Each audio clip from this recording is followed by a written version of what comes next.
उस दिन सवेरे 6 बजे मैं अपने शहर से दूसरे शहर जाने के लिए निकला।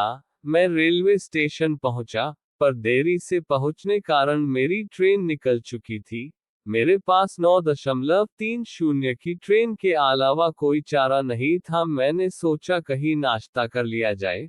बहुत जोर की भूख लगी थी। मैं होटल की ओर जा रहा था। अचानक रास्ते में मेरी नज़र फुटपाथ पर बैठे दो बच्चों पर पड़ी। दोनों लगभग 10-12 साल के रहे होंगे। बच्चों की हालत बहुत खराब हो चुकी थी। कमजोरी के कारण अस्थिपिंजर साफ दिखाई दे रहे थे। वे भूखे लग रहे थे। छोटा बच्चा बड़े को खाने के बारे में कह रहा था। बड़ा उसे चुप कराने की कोशिश कर रहा था। मैं अचानक रुक गया। दौड़ती भागती जिंदगी में ये ठहर से गए जीवन को देख मेरा मन भर आया। सोचा इन्हें कुछ पैसे दे दिए जाए। मैंने उन्हें 10 रू देकर आगे बढ़ गया। तुरंत मेरे मन में एक विचार आया, कितना कंजूस हूं मैं। 10 रू क्या मिलेगा, चाय तक ढंग से न मिलेगी। स्वयं पर शर्म आई। फिर वापस लौटा। मैंने बच्चों से कहा, कुछ खाओगे? बच्चे थोड़े असमंजस में पड़े। मैंने कहा, बेटा मैं नाश्ता करने जा रहा हूँ, तुम भी कर लो। वे दोनों भूख के कारण तैयार हो गए। उनके कपड़े गंदे होने से होटल वाले ने डांट दिया और भगाने लगा। मैंने कहा, भाई साहब उन्हें जो खाना है वो उन्हें 2 पैसे में दूंगा। होटल वाले ने आश्चर्य से मेरी ओर देखा। उसकी आंखों में उसके बर्ताव के लिए शर्म साफ दिखाई दी। बच्चों ने नाश्ता, मिठाई व लस्सी मांगी। सेल्फ सर्विस के कारण मैंने नाश्ता बच्चों को लेकर दिया। बच्चे जब खाने लगे, उनके चेहरे की खुशी कुछ निराली ही थी। मैंने बच्चों को कहा, बेटा अब जो मैंने तुम्हें पैसे दिए हैं उसमें 1 रू का शैम्पू लेकर हैंडपंप के पास नहा लेना।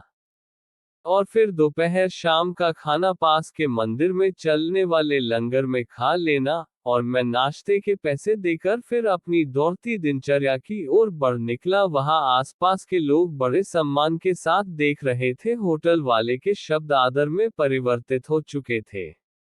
मैं स्टेशन की ओर निकला। थोड़ा मन भारी लग रहा था। मन थोड़ा उनके बारे में सोचकर दुखी हो रहा था।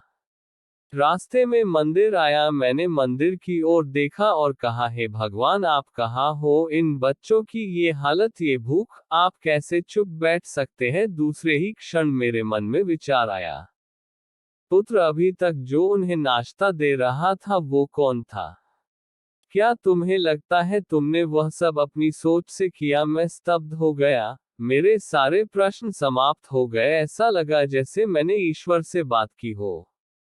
मुझे समझ आ चुका था हम निमित्त मात्र है उसके कार्यकलाप के। वो महान है। भगवान हमें किसी की मदद करने तभी भेजता है जब वह हमें उस काम के लायक समझता है।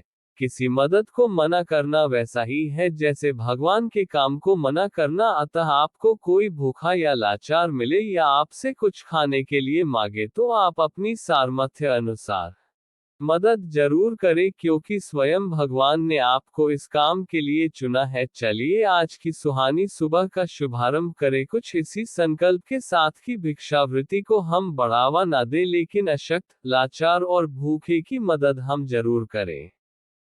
ईश्वर से प्रार्थना हमें सद्बुद्धि प्रदान करे और इस लायक बनाए। हम बदलेंगे, युग बदलेगा। हम सुधरेंगे, युग सुधरेगा। पहले अपना आप सुधारे। आओ यारो, मिलजुल कर हम मानवता का रूप निखारे।